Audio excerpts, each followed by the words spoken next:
دل میں پھر سے خوشیوں کا پیغام آ رہا ہے، مبارک ہو مومنو، پھر سے رمضان آ رہا ہے۔ نمازیوں کا اب سیلاب آنے والا ہے، پتہ چلا ہے کہ رمضان آنے والا ہے۔ اب مسجدوں کا دائرہ ذرا بڑا کر دو، بس ایک ماہ کا مسلمان آنے والا ہے۔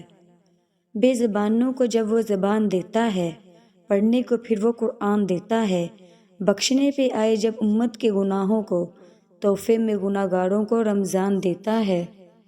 روزہ دار کے لیے دریائے مچھلی تک دعائے مغفرت کرتی ہے اور افطار کے وقت تک کرتی رہتی ہے۔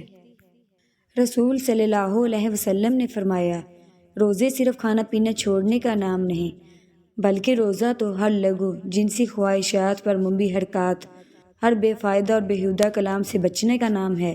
لہٰذا اگر کوئی تمہیں دوران روزہ گالی دے یا جہالت کی باتیں کرے تو اسے کہہ دو کہ میں روزہ دار ہوں، میں روزہ دار ہوں۔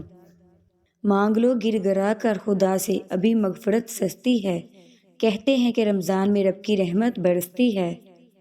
رسول صلی اللہ علیہ وسلم نے ارشاد فرمایا، ہر چیز کی زکوٰۃ ہوتی ہے اور جسم کی زکوٰۃ روزہ ہے۔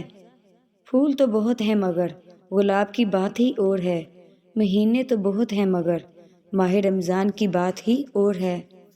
رسول صلی اللہ علیہ وسلم نے فرمایا، جس نے ایک دن کا روزہ اللہ کی رضا حاصل کرنے کے لیے رکھا، اللہ اسے جہنم سے اتنا دور کر دے گا جتنا کہ ایک کوا جو اپنے بچپن سے اڑنا شروع کرے یہاں تک کہ برا ہو کر مر جائے۔ آپ صلی اللہ علیہ وسلم نے فرمایا، جنت کا ایک دروازہ صرف روزے داروں کے لیے مخصوص ہوگا، اس سے روزے داروں کے سوا کوئی اور نہیں گزرے گا۔ خوف خدا دیکھنا ہے تو مسلمان کا دیکھ، جو روزے میں وضو کا پانی منہ میں لے کر بھی پیتا نہیں۔ روزے دار کے لیے دو خوشیاں ہیں، ایک افطار کے وقت اور ایک اپنے رب سے ملنے کے وقت، اور روزے دار کے منہ کی بو اللہ عز و جل کے نزدیک مشک سے زیادہ پاکیزہ ہے۔